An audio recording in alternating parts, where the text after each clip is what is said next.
Olá pessoal, muito bem-vindo ao Clube do Sucesso. Estamos muito felizes em estar aqui novamente com vocês.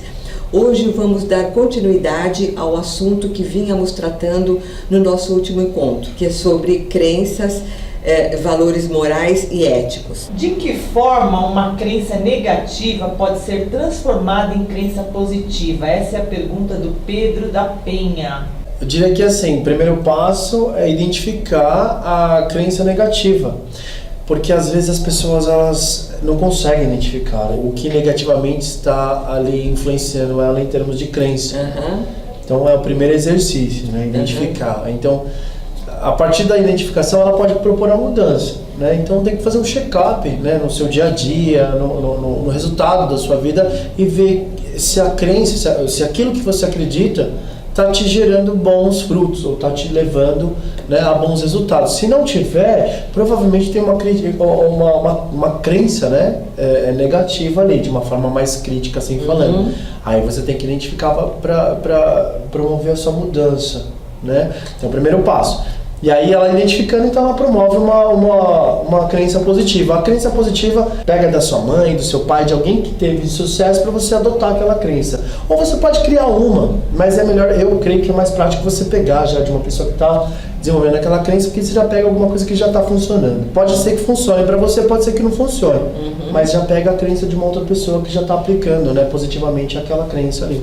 Edu, me diz uma coisa, no seu trabalho como coach, em que momento você consegue identificar que aquele seu cliente, ele está com alguma crença negativa forte que está prejudicando o dia a dia dele?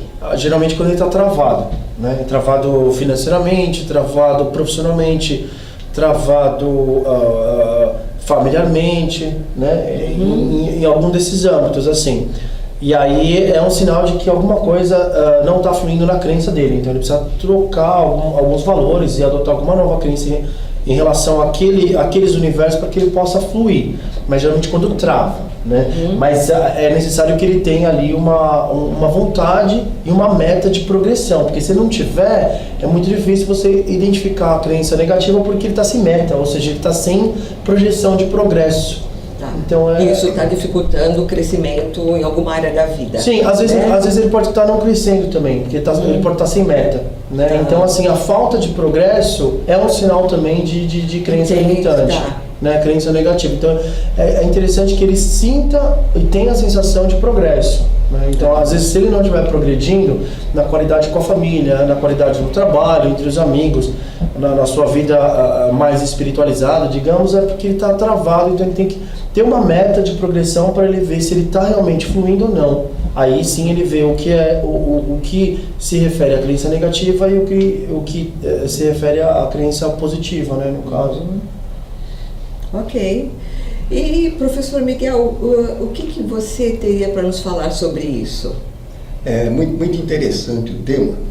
E lá no início da programação neurolinguística, quando lá em Santa Cruz, Califórnia, o Grinder e o Bandler começaram a desenvolver essa ciência fantástica chamada programação neurolinguística, justamente era essa questão central. Por que algumas pessoas têm sucesso na vida e outras fracassam? O que ocorre? Aí fizeram uma pesquisa com muita gente, né? E aí desenvolveram um modelo chamado trilogia da mente, onde nós temos a fisiologia, a linguagem e o padrão mental. A composição, esses três fatores aí conjugados, é que vão determinar se a pessoa será uma pessoa de sucesso ou uma pessoa fracassada. Né? O padrão mental é fundamental, e o padrão mental tem a ver com a crença. Se aquela pessoa já parte de uma crença que desabilita, uma crença que limita, é melhor ela nem começar, porque não vai dar certo a vida dela mesmo, né?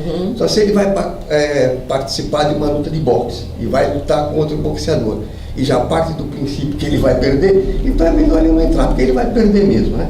Então o padrão mental, aquilo que a pessoa pensa, como ela conduz a mente dela, como ela se prepara para a ação, isso vai fazer toda a diferença.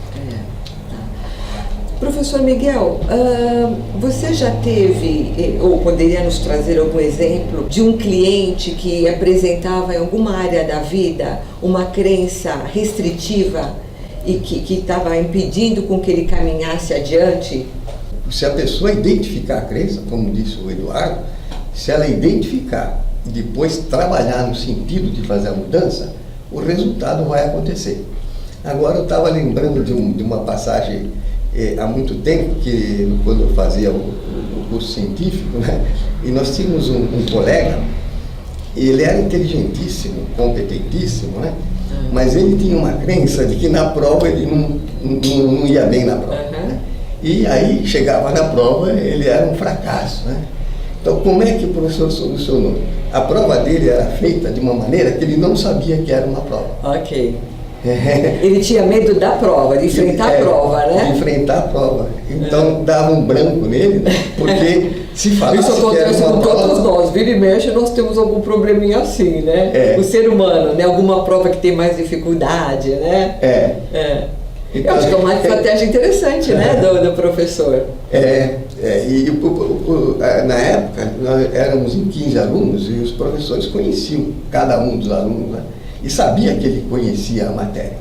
E esse era o problema que ocorria com ele. Né? E depois, mais para frente e tal, ele solucionou isso aí. Mas realmente, a crença...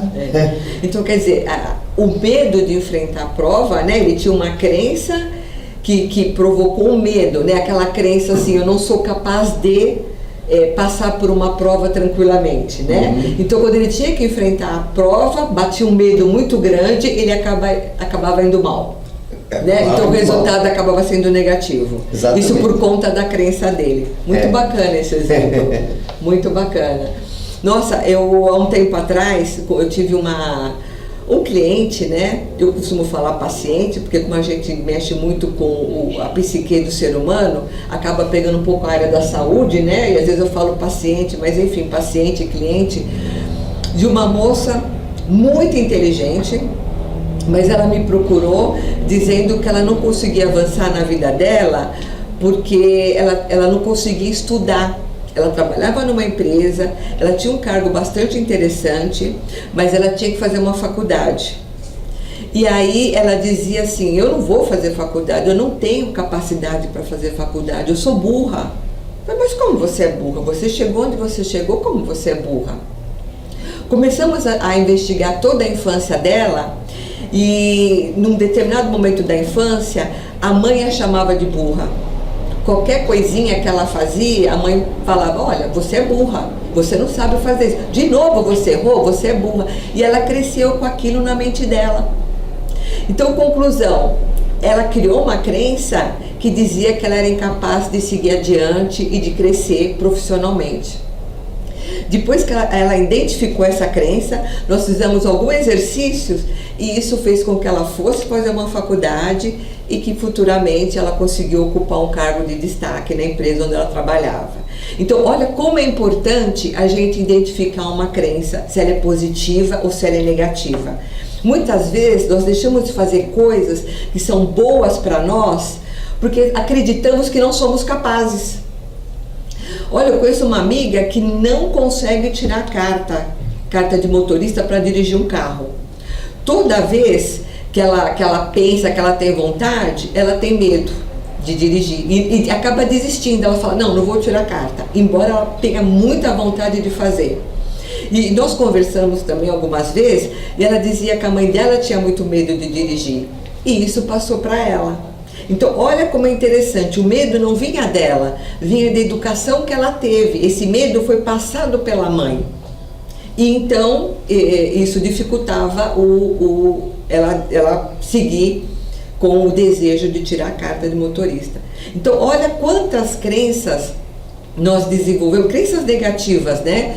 Que nós desenvolvemos no decorrer de nossas vidas e que nos prejudicam, que tem nos prejudicados e muitas vezes nós não paramos para pensar onde está o problema, o que está acontecendo, por que você não pode fazer isso. Então é muito importante que você descubra os seus sentimentos, né? Que você veja da onde está saindo aquele sentimento negativo, da onde está saindo aquele sentimento triste, porque atrás daquele sentimento tem uma crença negativa que está te provocando, negativamente, né? A permanecer naquele lugar, a não mudar um determinado momento da sua vida. Tá? Então é muito importante que você comece, que você tenha coragem com uma terapia, com um psicanalista, com um coach, que você tenha coragem de ir atrás daquilo que é melhor para você. Que você não desista, que você se sinta fortalecido. Porque todos nós temos limitações até que descobramos que essa limitação é fácil de se resolver. Tá? Se você tem vontade de fazer um curso conosco, todos esses temas estão sendo tratados no Clube do Bom Atendimento, é um clube online, e eu acho que ele vai poder ajudar muito você na sua dificuldade do dia a dia. Faça esse curso conosco. Obrigada. Olá pessoal, estamos de volta com o Clube do Sucesso. É um prazer muito grande estar aqui, estamos muito felizes de poder compartilhar nossos aprendizados, as nossas experiências com você. Estamos falando sobre crenças restritivas, né? Crenças positivas e crenças negativas e como elas influenciam na nossa vida no dia a dia. Estamos respondendo algumas perguntas, vou passar para vocês o número do telefone, caso você queira fazer alguma pergunta para que possamos ajudá-lo. Nosso telefone é 2684-5572, ou então você mande a sua pergunta por e-mail, nesse e-mail que aparece na tela. Muito obrigada pela sua atenção e a Lourdes vai começar a nos passar as perguntas. Pergunta da Júlia, que é do Alto do Ipiranga. Nossas crenças revelam quem somos? Ok, muito interessante, né, professor Miguel? É bastante interessante. O que você diria para a Júlia? A pessoa, ela sempre fala em função daquilo que ela acredita, das crenças dela. E à medida que ela vai dizendo, ela vai revelando o que ela pensa. E aquilo que ela pensa é aquilo que ela é. Exatamente. Edu, o que você diria sobre isso? De fato, né, professor? A sua crença molda a sua mente, ela molda o seu comportamento, ela molda o seu vocabulário, ela molda o seu ideal. E é engraçado, porque eu sou muito fã do professor Pondé, né? Luiz Felipe Pondé. Uhum. E uma vez eu estive numa conferência com ele, e aí eu fiz uma pergunta ali, né, que a gente estava destrinchando um tema, e ele, numa pergunta de 2 linhas ali, menos que um parágrafo, ele identificou qual era a minha crença. Então ela revela, mesmo que você não queira, ou mesmo que você procure não revelar, ela é revelável, e dependendo da pessoa, ela é totalmente como é que eu falo? Discernível. É possível sim se revelar. Até por gestos, né? Até por gestos também. É possível se revelar e é possível interpretar uma crença. É totalmente possível. E como que a gente identifica uma pessoa que tem crenças positivas e uma pessoa que tem crenças negativas? Quando nós estamos no nosso dia a dia relacionando com as pessoas, como que a gente identifica isso? Eu estou falando isso para que os nossos ouvintes possam se enxergar um pouco mais, né? Se ele está agindo de acordo com crenças positivas, se está agindo de acordo com crenças negativas. Basta prestar atenção no que ele está dizendo, né? Prestar atenção, entender o que ele está dizendo. Então, se ele disser assim, olha, eu penso que não vai dar certo, acho que não vai dar certo, por causa disso, né? Por trás aí tem uma crença que desabilita, uma crença que não vai levar à meta. É verdade. E você, Edu, o que você diria sobre isso? Primeiro que ele precisaria revelar, né? Esse lado negativo, dessa crença negativa dele. Então isso requer um pouco de humildade, né? Então às vezes ele não quer revelar uma fraqueza, não quer falar que aquela crença dele não está dando certo. Então às vezes ele esconde. Então quando ele esconde, ele está mostrando uma falsa solidez em cima de uma crença que não existe, né? Que na verdade a crença dele está fracassando ele. Mas a partir do momento que ele reconhece e revela, então ele realmente ele está dando chance da outra pessoa identificar se aquela crença dele está sendo, né, como o professor falou, habilitante ou debilitante. E aí outra pessoa que está ouvindo pode até eventualmente dar um conselho, né? Claro. E aí você identifica quando, né, volta a falar, quando ela tá tendo os entraves, né? Então ela não está fluindo, ela está tendo um entrave, ela não está tendo metas, não está tendo progresso, é provavelmente ali o momento onde a crença negativa ela se instalou, né? Ela teve presente na vida dele. Né? E aí isso é possível identificar através de gestos, através de palavras, através de vocabulários, através de expressão facial. Você vê menos sorriso, você não vê brilho no olhar, você vê palavras negativas, você vê um vocabulário de baixo calão, muita palavra negativa. É possivelmente ali um grande sinal de que a crença negativa está muito presente na vida da pessoa, né? Então não consegue dar risada, não consegue ter o lado positivo, trabalha com muita máscara. Então são sinais. Ok, o que o Edu está colocando é muito interessante, porque às vezes a pessoa vai para uma terapia porque ela sabe que ela precisa fazer uma terapia, né? Quando ela está em frente ao terapeuta, ela começa a esconder situações que tem a ver com ela, mas justamente para ela não mostrar aquele ponto negativo dela. Então, o grau de julgamento dela é tão forte com relação a ela, que ela teve a coragem de chegar no terapeuta. Mas quando ela chegou no terapeuta, ela começa a esconder qual a maior dificuldade dela. Então, foi exatamente o que o Edu falou, né? Que às vezes você percebe por gestos, e o terapeuta está percebendo pelos gestos dela que ela está escondendo alguma coisa, mas ela continua a esconder porque ela se acha tão errada. Então ela não está lá na terapia para resolver o problema, ela está lá na terapia para mais uma vez esconder o problema. Ou mostrar então, que é forte, né? Ou mostrar que é forte. Sim. E aí o que vai acontecer? Você vai fazer várias sessões de terapia e vai perceber, claro, que não resolveu de nada. Mas por quê? Porque você não se abriu para o terapeuta. Então, se você tem dificuldade de se relacionar com o teu terapeuta, procure um terapeuta que seja de acordo com aquilo que você acha interessante. De confiança, né? Aquele de confiança, aquele que você sente bem, que você pode falar tudo aquilo que você pensa. Não é porque vira e mexe a gente se depara com isso. A gente vê que a pessoa está fazendo uma terapia, que ela está com uma grande dificuldade, mas ela não consegue se soltar perante o terapeuta. Então você vê que ela está lá. Ela vai fazer 1 mês, 2 meses, 3 meses e a vida dela vai continuar a mesma. Então, um conselho para você, uma sugestão bem bacana para você. Se você está fazendo terapia porque você quer melhorar a sua vida, se solte, fale todos os seus pensamentos, todas as suas dificuldades para o teu terapeuta. Assim, ele vai poder te ajudar muito mais rapidamente e você vai ficar muito mais feliz. Fazer só um comentário ali? Pode, claro. E se isso estiver acontecendo com você, isso é normal, né? Você não é uma pessoa anormal, porque você está protegendo, né, ali o que você tem de mais valioso, que é o seu eixo real, né, que é a sua realidade. Então é normal que você tente mostrar uma fortaleza, esconder a sua fraqueza.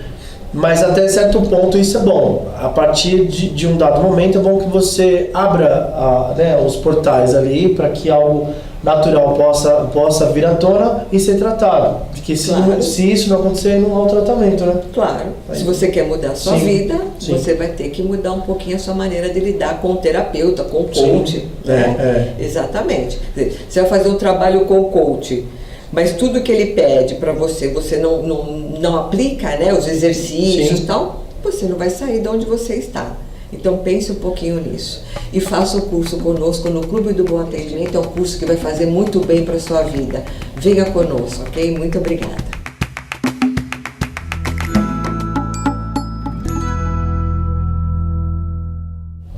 Olá, pessoal. Estamos de volta com o Clube do Sucesso. É um prazer muito grande estar aqui. Estamos respondendo algumas perguntas dos nossos ouvintes com relação a crenças, aspectos positivos e negativos no seu dia a dia. Ok? Se você quiser fazer alguma pergunta ou dar alguma sugestão, ligue no 2684-5572 ou nos mande um e-mail nesse endereço que aparece na tela. Muito obrigada pela sua atenção. A Lourdes vai continuar lendo as perguntas dos nossos ouvintes. Professora e doutora Eliana, a Maria da Vila Matilde está perguntando: Mulheres e homens têm crenças diferentes? Olha, eu diria que mulheres e homens só têm crenças diferentes, as mais importantes, né? Se a gente for pensar no ambiente de trabalho, por exemplo, a gente percebe muito que a mulher e o homem acabam tendo um conflito muito forte no ambiente profissional. Porque às vezes o homem vai entrar numa empresa e ele é machista. Então o que eu quero dizer é que ele acha que a mulher está sempre inferior a ele, que ele é superior às mulheres. Quando ele entra naquela empresa, ele se depara com uma diretora mulher, ok? E é ela que vai dar as ordens, tá? Para que ele execute o trabalho dele. Só que ele tem dificuldade em aceitar as ordens daquela mulher. O que vai acontecer com ele? Em pouco tempo, se ele não mudar, ele vai perder uma oportunidade de crescimento profissional. Então, eu vejo nas empresas esse como um aspecto muito forte com relação ao relacionamento do homem e mulher. Por outro lado, esse mesmo homem muito machista, ele se esquece que a filha dele, que a esposa dele também estão no mercado de trabalho e que também vão encontrar pessoas como ele, que também vão dificultar o crescimento delas. Então, será que seria bom, será que seria interessante para ele continuar tendo essa postura? Eu acho que ele deveria pensar um pouquinho mais no comportamento dele e tentar mudar essa crença que tem prejudicado a vida dele e a vida das outras pessoas com as quais ele convive. Edu, você poderia dizer alguma coisa a respeito? Sim, eu vou dizer algo assim mais no âmbito social contemporâneo. Seriam crenças machistas e crenças feministas, né? Uhum. Então hoje a gente tem muito disso, a ascensão do feminismo, e de certa forma, se o feminismo ele entra em questão, ele se propaga em termos de força e popularidade social, o machismo também, mais hora menos hora, ele vai acabar também dando a sua resposta, né? Então, no momento, o que nós temos aí em termos de ascensão, né, comportamental, de valores e crenças, são as crenças feministas. E é o momento. Mas, obviamente, que se você propaga uma crença feminista, mais hora menos hora, a crença machista também vai surgir. E aí as diferenças elas vão aí começar a vir à tona. Vão se conflitarem, né? Ou não, né? Ou elas vão ali se ajeitarem, né? Elas vão se encaixar ali harmonicamente, né? Você acha que isso está acontecendo? Que essas crenças feministas e machistas, elas têm se encontrado e conseguindo conviver tranquilamente? Não sei, eu tenho minhas dúvidas porque no ambiente de trabalho isso às vezes se confunde um pouco, né? Então não se sabe, por exemplo, qual a crença deve perdurar no ambiente de trabalho, né? Se são crenças machistas, se são crenças feministas e tal, né? Uhum. Então isso às vezes conflita, que nem no caso, né, do exemplo desse rapaz, né, que entrou numa empresa machista e teve uma chefe mulher e não soube ali administrar claro. administrar a situação. Então tem sim as diferenças, né? Professor Miguel, o que você diria a respeito disso? Bom, fala-se muito, né, da diferença de crença de homem e mulher. Então a mulher tem que pensar de um jeito, o homem tem que pensar de outro. Na origem, quando a criança nasce, pode nascer homem ou mulher, não existe crença nenhuma. Ela não acredita em nada, ninguém desacredita. Ela é uma folha de papel em branco. Essa crença é uma montagem, isso vai ser montado pela sociedade. É lógico que a mulher emocionalmente é diferente do homem. Uhum. E biologicamente também ela é diferente, né? Emoções diferentes, sensibilidade é diferente. Então essas diferenças que são biológicas, que são emocionais, terão um peso grande. E isso vai fazer com que essas crenças, ao longo do tempo, vão tomando rumos machistas ou feministas, né? Uhum. Mas a história mostra que pela sociedade, nas sociedades machistas, a mulher é muito prejudicada por causa desse tipo de crença, né? E as mulheres estão se libertando disso. Agora está mudando. Você vê lá no Oriente Médio, mulheres não podiam sequer mostrar o rosto, né? Só não tampava o olho dela, senão ela fica sem enxergar, não pode nem andar, né? Então agora não, agora elas já estão se libertando de tudo isso. Alguns países estão, outros ainda vão demorar um pouquinho, né? Mas isso tudo é uma coisa, é muito social, né? Essa parte não é biológica, ela é problema social. Mas é inegável que existem as diferenças entre homem e mulher, e também essas diferenças vão se refletir ao longo da vida dos dois na própria sociedade. Muito bom, muito bem colocado. Então é isso, amigo. Se você quer desempenhar o seu papel de uma maneira positiva na sociedade, no mercado profissional, pense exatamente como está sendo a sua atuação. Se você é homem ou se você é mulher, se você não está, de repente, denegrindo a imagem do outro, tá? Porque você acredita que você é superior, né? E isso vai prejudicar a sua vida, prejudicar a vida do outro também. Ou se você é mulher, não está deixando de ir atrás de seus sonhos porque você se julga não merecedora. É importante que você tenha muita consciência disso. Quer saber um pouquinho mais sobre tudo isso? Faça um curso conosco, o curso do Clube do Bom Atendimento, cujo o site aparece aqui na tela. Muito obrigada pela atenção.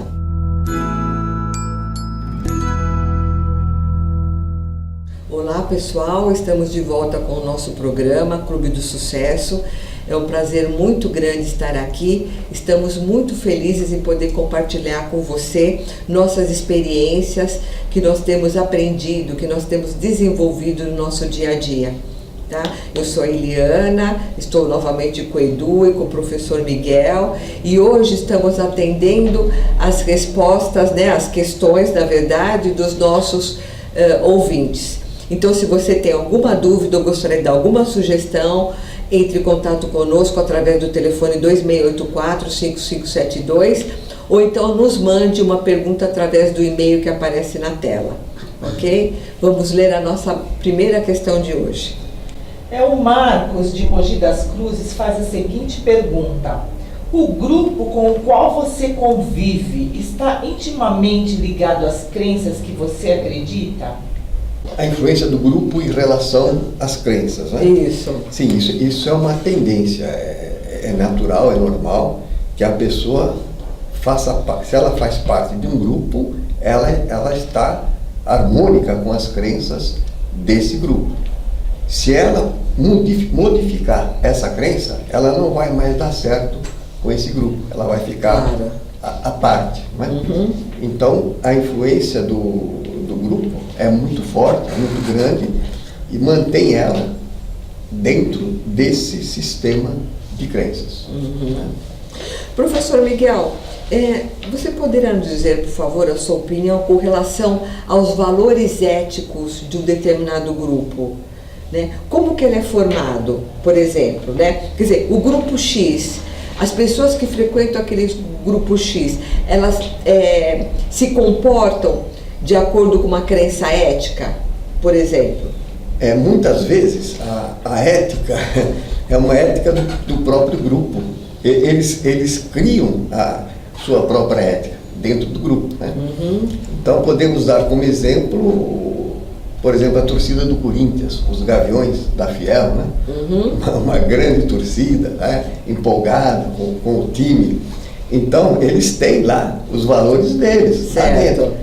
Então isso é discutível, se esses são os melhores valores, se são de acordo com a sociedade, aí é uma outra discussão. Mas naquele grupo, aqueles valores é que prevalecem e é o que vale. E quem não gostar, cai fora desse grupo. Cai fora desse grupo, é verdade, é bem isso mesmo. Então, para conviver em determinado grupo, eu tenho que ter uma crença que faz parte daquele grupo. Eu preciso checar, né? Se o meu pensamento, se o meu sentimento, se aquilo que eu penso da vida se bate com aquele tipo de crença desenvolvida dentro daquele grupo. Dentro daquele grupo. Se eu achar que está adequado para mim, eu posso até entrar para esse grupo. Se eu achar que não, eu vou procurar um outro grupo, porque eu não me encaixo na filosofia e na ética comportamental daquele determinado grupo.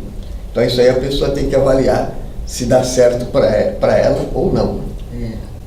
Edu, Você acha que muitas vezes a pessoa faz parte de um grupo e acaba adotando um determinado comportamento, mesmo que seja antiético, para pertencer àquele grupo, pela necessidade de pertencer àquele grupo? Sim, normal, né? Ela precisa ser aceita, então ela precisa buscar suas ferramentas de aceitação, então ela se molda, ela se sabota, ela se trai, porque a meta dela é ter a aceitação no grupo. Então tudo isso faz parte de uma pessoa, do universo, né? Dessa pessoa que quer aquela aceitação naquele grupo. Então ela se vende bastante, né? Ela se sabota muito. Né? Então ela é, no caso, né, das crenças, ela realmente é capaz de frequentar um grupo? Eu não sei se ela é capaz de trocar a crença, né? Mas ela é capaz de camuflar a crença real dela para poder, né, ter a aceitação naquele grupo. Eu não sei se ela consegue trocar, porque trocar de crença é uma coisa muito pessoal. Mas ela consegue... Pode trocar com o tempo, né? De tanto frequentar aquele grupo, ela pode achar que a outra crença é mais importante para, né, do que a que ela tem. Exato. Tá. Talvez com o tempo ela consiga... Essa prioridade de crença possa ocorrer, mas no primeiro passo ela sabota, né? Ela anula ali as crenças atuais para poder ter aceitação naquele grupo, é normal, né? E nem sempre aquilo é bom para ela, certo, Edu? Pode ser que sim, pode ser que não, né? É uma roleta russa, né? Ela tá apostando ali, ela tá no cassino, ela tá apostando, pode ser que vire, pode ser que não. Né? Professor Miguel, você poderia nos dizer a respeito dos grupos, né? Como eles funcionam? Você acha que todo ser humano tem necessidade de pertencer a algum grupo, por exemplo?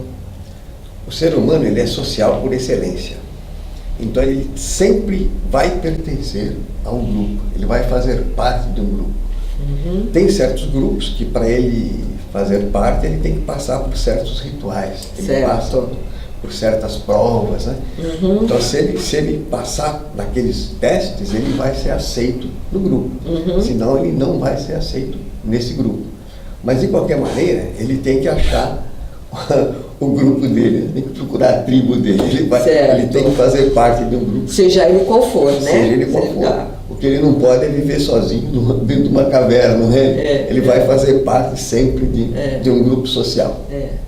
Edu, você já fez parte de um grupo e de repente você chegou em determinado momento, achou que já não tinha nada a ver com aquele grupo e mudou de grupo, de pessoas? Aí eu creio que no contexto, né, seria uma intenção de troca de crenças, né? Isso. Exato. Aí você identificou que você faz parte de um grupo onde você tem uma crença e aí de alguma forma você teve a intenção de fazer uma troca, né? Aí eu volto falando aquele exemplo lá da lojinha. Então, poxa, essa crença aqui ela já não está me atendendo mais, vamos para uma outra. Exato. Né? Assim, eu tento fazer, você diz na minha vida pessoal ou no contexto de clientes? Na tua vida pessoal mesmo, né? Porque existe um momento, a gente vai mudando, vai aprendendo outras coisas, de repente aquele grupo que a gente frequentava já não é mais tão importante. Sim, eu e Eduardo faço isso constantemente. Eu troco de crenças assim, numa velocidade muito grande. Eu sou assim, um tanto quanto consumista no quesito crenças. Mas você troca de crença ou troca de grupo? Não, troca de crenças também. A minha troca de crença, ela implica em troca de grupos também. Eu senti a importância, né, e o benefício, né, de você sempre avaliar constantemente sua crença e ver onde ela está te levando. Então por isso eu tô sempre na lojinha de crença, trocando, vendo alguma que deu melhor para promover o progresso. Edu, né? em que momento, é uma coisa do Eduardo. Edu, em que momento você acha que aquela crença não está sendo boa para você? Como você descobre isso? Vamos passar para os nossos ouvintes, por exemplo. Como que você descobre que uma crença não está sendo legal para você e você precisa mudar? Eu não vou falar por todos, eu vou falar pelo Eduardo. Eu posso falar por todos depois.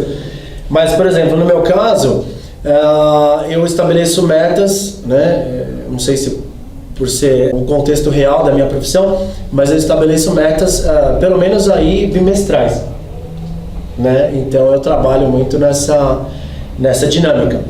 E quando eu não atinjo a meta, aquela meta, né? Digamos, num sistema métrico, em 2 meses, aí eu já troco. Aí eu já procuro uma adaptação, uma dinâmica que possa me fazer você chegar... troca a meta ou troca a estratégia? Tudo. Eu mantenho a meta, ou, na verdade assim, professor, eu mantenho a meta por mais 2, 3 meses, ou seja, por um total de 5, 6 meses, e se eu não chegar na meta, aí eu faço a troca geral. Aí eu troco a crença, troco a meta, troco tudo. Então assim, mas no primeiro passo, eu estabeleço a meta e com ela a crença, né? E aí não chegando na meta, eu prorrogo o prazo da meta. Você tenta mais um pouquinho. E troco a crença. Aí se não, com a segunda crença não chegou na meta, aí eu troco tudo. Aí eu vou pra loja e já pego tudo de novo. Claro, ok. E professor Miguel, como que você vive com relação a isso? Você troca de grupos, troca de metas, lógico, troca de metas a partir do momento que você entendeu que uma crença está te prejudicando, já não te interessa mais. Como que você vive com relação a isso? Trocar a crença é um pouco mais difícil do que você trocar de grupo. Né? Mas é uma questão de avaliação, de identificação, de reflexão. Né? E muitas vezes é uma questão de trocar a estratégia, não a meta e não a crença. Tá. Mas tem situações, como disse o Eduardo, dependendo da situação, precisa trocar tudo mesmo, né? Dependendo da situação. Eu já sou mais consumista. É mais rapidinho, Porque é muito importante isso que eles estão falando, queridos ouvintes, porque assim, às vezes eu tenho uma crença, né, que eu tenho que casar e tem que ter um homem que me sustente.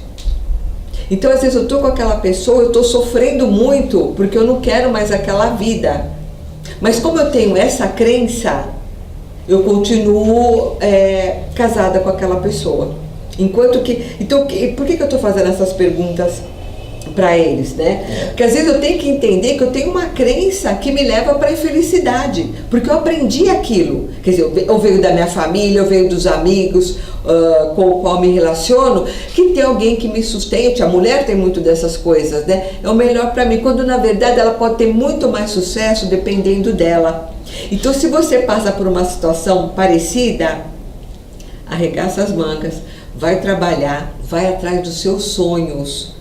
Você não depende de ninguém para viver, você não depende de ninguém para te sustentar, nesse sentido que eu falo, nós dependemos de todo mundo para vivermos socialmente. Eu digo na questão de você depender de você financeiramente.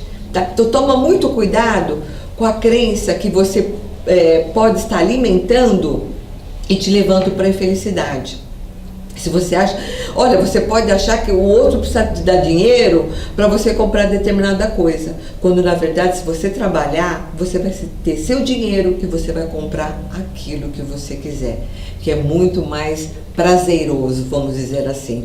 Então, revise suas crenças e veja se você não está se sacrificando por algo que não valha a pena. Pense direitinho nisso. Aí cai naquele ponto da reflexão, né? Eu te dou um exemplo que há muito tempo atrás, quando eu era solteiro, eu tinha uma crença que eu jamais iria casar com uma mulher fumante. Né? E essa crença eu não mudei não, ela se manteve. Eu jamais casaria com uma mulher fumante. Eu não sei, dá a impressão que a mulher que fuma é homem, cheira que nem homem. Naquele tempo existiam muitos fumantes, né? E eu detestava cigarro, né? Eu falei, bom, eu não posso casar com uma mulher fumante porque eu não vou poder conviver com essa fumaça e tal. Claro. E aí eu tinha uma namorada, né, que eu gostava dela e tal, e descobri que ela era fumante. Aí eu levantei a questão com ela. Eu falei, olha, você vai ter que optar, porque se você continuar com o cigarro, o namoro nosso vai parar por aqui, né? Então ela disse que ela não iria mais fumar. Que ela ia, que tal, que era, bom, tudo bem. Só que isso não aconteceu, ela fumava escondido. Né?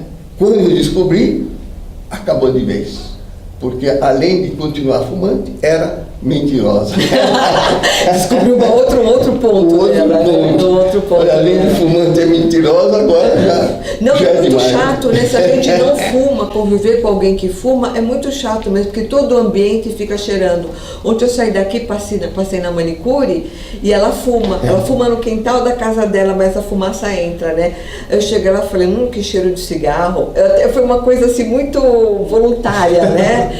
Ela fala, mas é que eu fumei lá fora e entrou. Mas realmente, quando a gente não tem aquele vício, que é o caso do cigarro, ele passa a ser desagradável no ambiente, sim. Tem uma frase que dizia, né, que o cigarro é um tubinho, que ele tem uma brasa numa ponta e o idiota na outra ponta, né? São brincadeiras. Faz isso mesmo. Ok.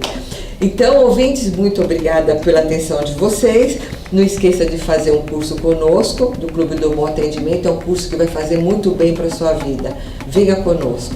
Muito obrigada pela sua atenção e até o próximo programa. Tchau.